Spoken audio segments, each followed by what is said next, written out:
ಎಲ್ಲರಿಗೂ ನಮಸ್ಕಾರ.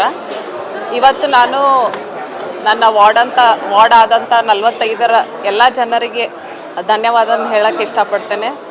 ಅವರ ಆಶೀರ್ವಾದದಿಂದಲೇ ಇವತ್ತು ಈ ಸ್ಥಾನ ಪಡೆಯೋಕ್ಕೆ ಸಾಧ್ಯವಾಗಿದೆ ಅಂತ ಅಂದ್ಕೊತೀನಿ. ಅದಕ್ಕೆ ಅವರಿಗೆ ಧನ್ಯವಾದನ ನೀಡ್ತೇನೆ. ಮತ್ತು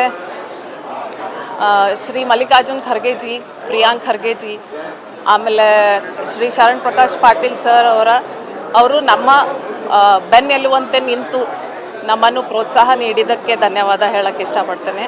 ನಮ್ಮ MLA ಆದಂಥ Shri Allam Prabhu Patil sir, Shrimati Kaneez Fatima madam, MLCs ಆದಂಥ ಜಗದೇವ್ ಗುತ್ತೇದಾರ್ ಸರ್, ಮತ್ತು ಚಂದ್ರಶೇಖರ್ ಪಾಟೀಲ್ ಸರ್, ಮತ್ತು Tippanna Kamaknoor sir, very sorry, Tippanna Kamaknoor sir, ಮತ್ತು ಅಜಯ್ ಸಿಂಗ್ ಪಾಟೀಲ್ ಸರ್ ಅವರಿಗೆ ನಾನು ಧನ್ಯವಾದನ ಹೇಳೋಕ್ಕೆ ಇಷ್ಟಪಡ್ತೇನೆ. ಮತ್ತು ಎಲ್ಲ ನಮ್ಮ ಹಿತೈಷಿಗಳಿಗೆ ಧನ್ಯವಾದನ ಹೇಳೋಕ್ಕೆ ಇಷ್ಟಪಡ್ತೇನೆ.